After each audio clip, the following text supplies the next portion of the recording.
I'm going to make a video about this because it's just bugged me all morning. It might give a reflection of what my current sort of mindset is. This be an example of, how I've spent my morning and become rather agitated. Not angry, but rather agitated. And that be that we don't have journalism around here. We have these local websites that put this shit out. Now this one is a new arrival, but it's taken up the internet, the Facebook account of Rochdale Online. And Rochdale Online used to be a thing, so they've replaced them. And it's like the stories, man. Now this is to me it's a puff piece. It's kind of it's just, people love dogs, let's put up a story about dogs. And here's a pamphlet and some made up bullshit, and let's make people aware. So it's like, this is half a good story. This is half worth writing about, and that's why they've got away with putting it out. It's a deliberately half-baked bloody story, or it's to a particularly low standard, as to where it kind of bugs me as to anything where you start to push experts and dogs and opinions from studies put out in the world by firms that make money out of dog owners. All of a sudden it's like we're in shit street, and this bugged the fuck out of me this morning. I'm saying it bugged me to death. Up to 80,000 dogs a year are dying on UK roads, with many motorists unaware their beloved pets could become lethal projectiles during a crash, a leading TV vet has warned. Right, this is a thing, right? It's a thing, it's serious, this. It's like, if you're doing 90 mile an hour and you've got a dog in the back seat and you, hit something, it's like, you're in trouble, but you're going to be in double trouble when that dog comes flying at you and all. And that sort of G-force coming at you with an incredible amount of force, it's like, probably break the back of the chair and send you fucking further into wherever you're going. It like fuck you up. It's like they might find pieces of you and the dog mixed. Seriously. Big crash. Depending on the circumstances, depending what you hit, depending on how quickly you actually come to an absolute halt. A lot of variables. But it's like, I get this. I'm like, yeah. But if you restrain your dog in a car and you have a crash, the dog will die.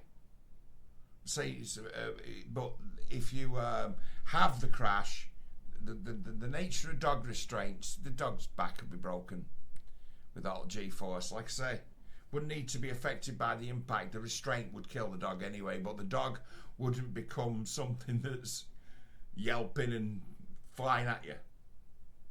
Wouldn't be a panicking set of teeth in the car either. So there's a lot to be said for, regardless of how you cut it, if you get in a car crash, it's bad.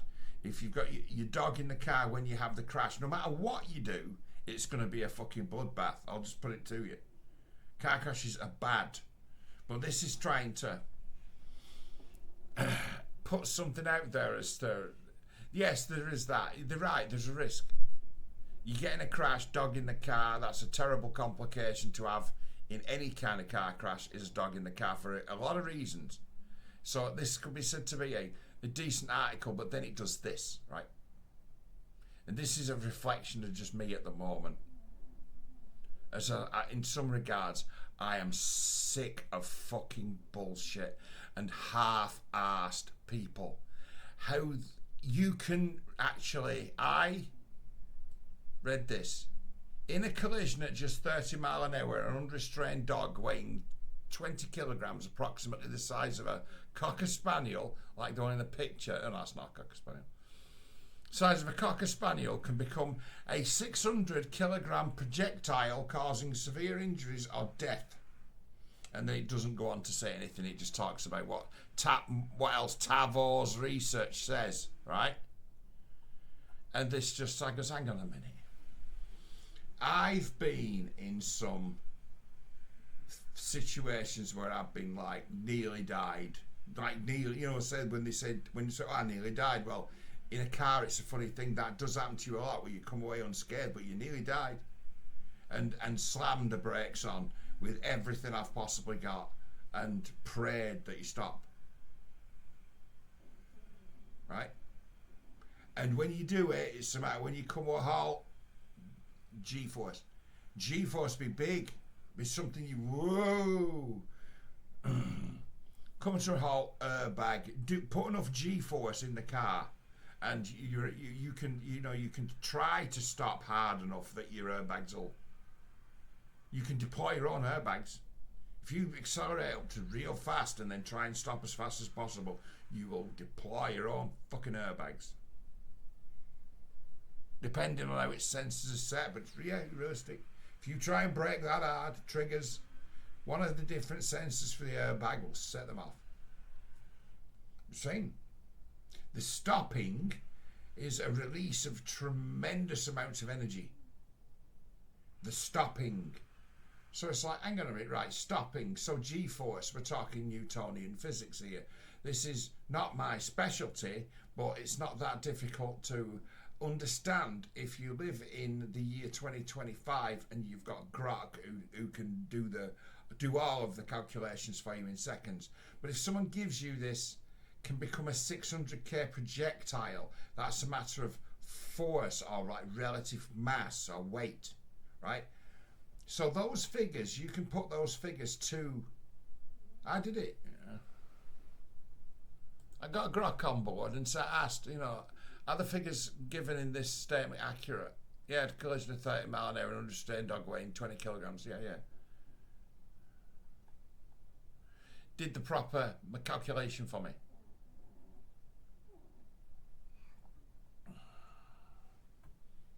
$600k claim to reach an equivalent mass of 600 kilograms. The deceleration would need to be much higher, e.g. a shorter stopping time or higher crash severity, for example.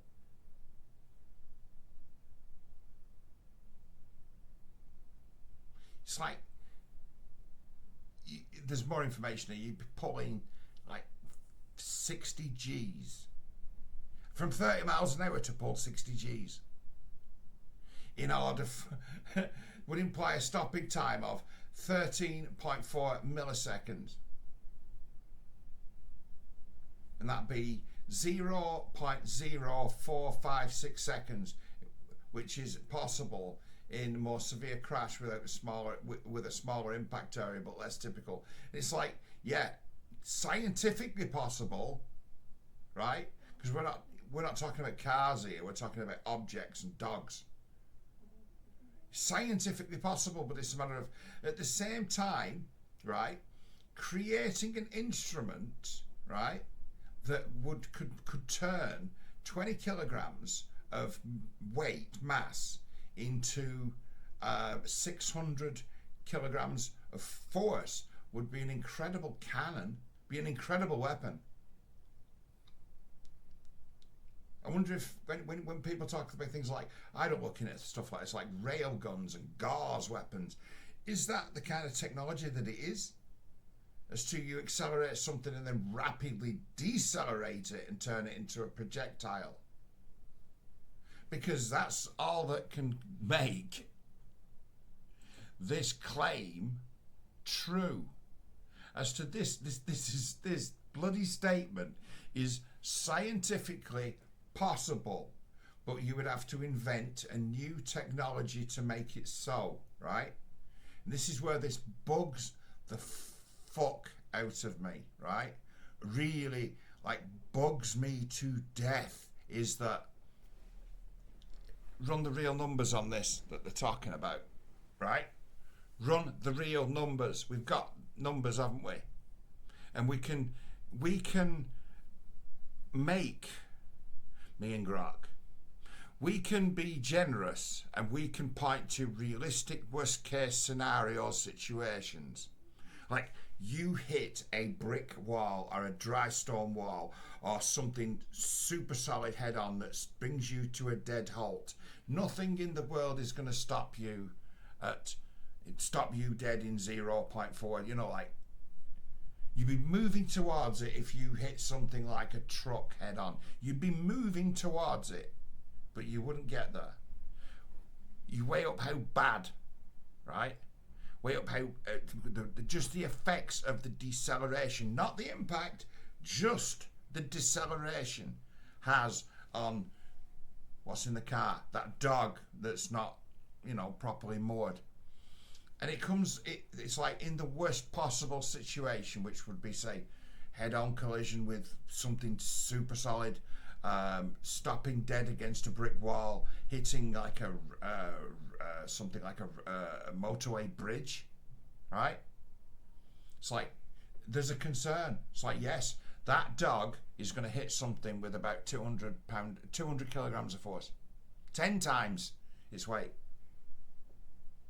And yes, if you end up in a car crash and there's a dog in the car, your bits are going to end up mixed up with the dog's bits, and it's highly unlikely that the dog's going to survive the G-force of and then you've got what else lies beyond the impact damage. It's like, this is serious as fuck. This story is serious as fuck.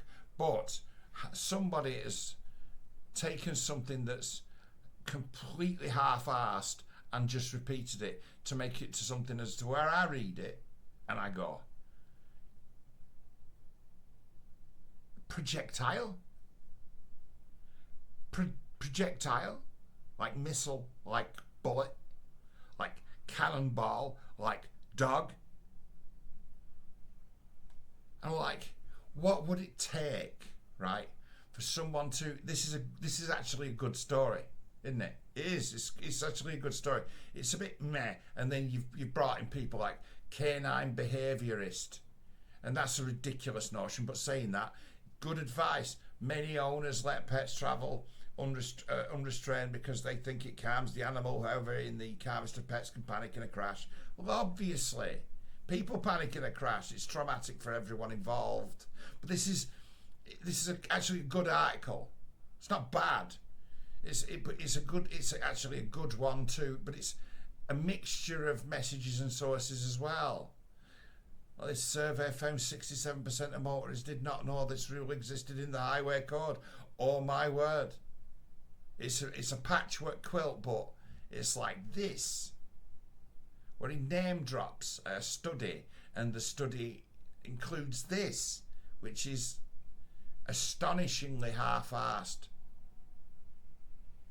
It's like, who came up with that? Like I say, I took those measurements, put them into Grok, and was able to actually find some answers. Really find some answers. It's like, if you were in a crash that could turn... I found out, if you were in a crash that could turn 200 kilograms, or at 30 mile an hour, stopping from 30 to turn 200 kilograms to 600 kilograms, something that decelerated that quickly would do the following to you. Where are we?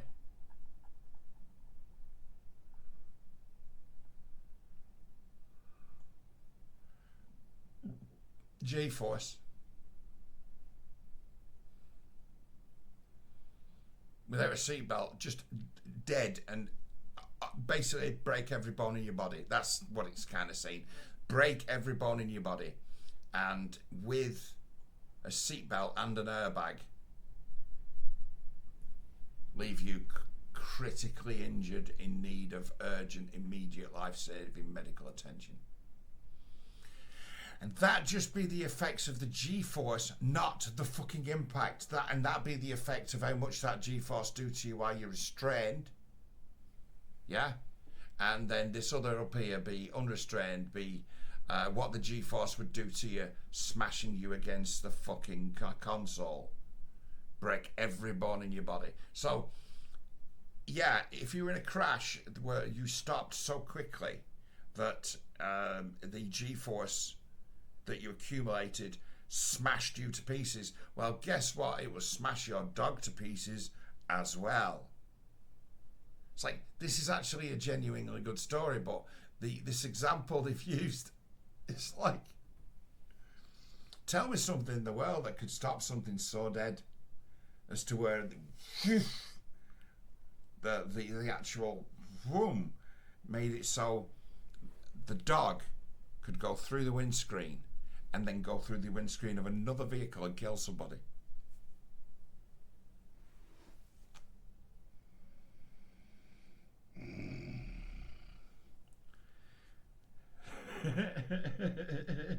In such carnage, you know, the dog would have no owner to go and like identify it off you know, just off the splatter. It's like, for God's sake, it's like, if you're going to write something, write something. This bugs me. I think of some imbecile having a pint up Edenfield Road on Norden late this afternoon saying, do you know what I read today?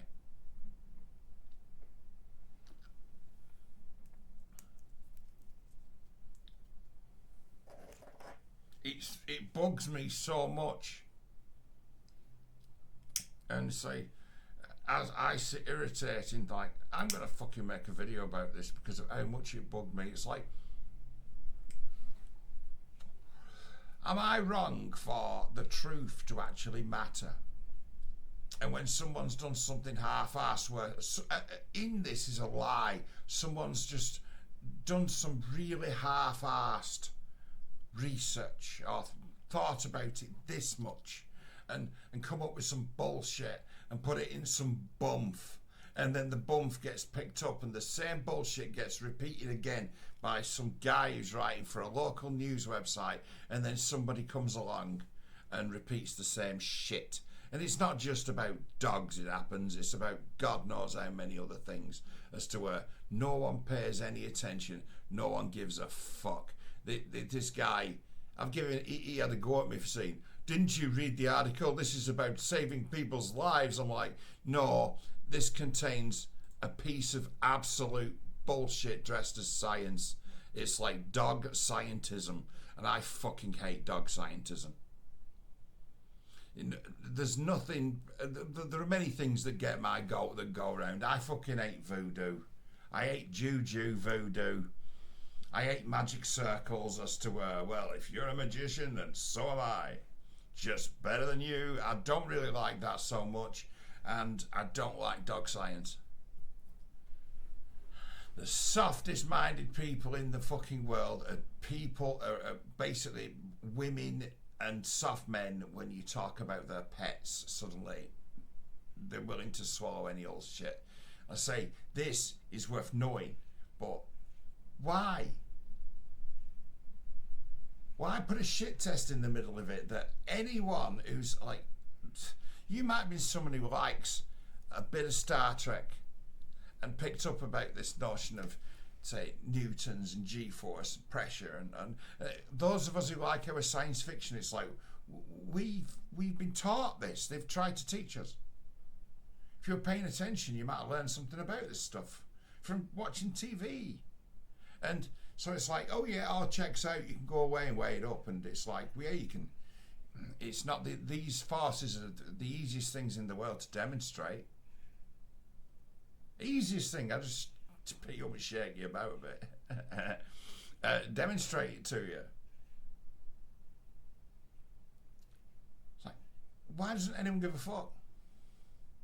When does it come along that some bullshit myth like that becomes something one day that be cost a life even? I don't mean specifically that, because that's just a stupid claim, but yeah, just write up any old shit. That sounds good, doesn't it? Yeah, that sounds good. It's like the tools available. This Grok guy for free, right? Not the best thing in the world, but I tell you what, this thing can do them kind of equations that you need to understand and unravel things like those figures in seconds. So once upon a time that I had a science teacher, mate of mine, I sent him an email saying, this is a bit off, isn't it? And he'd be like, yeah. And he'd tell me why. But now Grok can give me an absolute rundown as to why that claim's bullshit. And when you get to thinking about it, funny.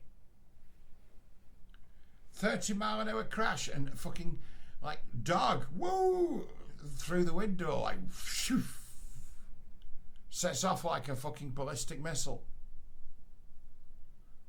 So what kind of dog was that? A fucking dog missile. It's like, should we weigh up? Should we get the go based on our new understanding of physics that something can stop so quickly as to have that much force on it? It's like, should we see if we get more bang for our buck with just firing many small dogs instead of one great big one?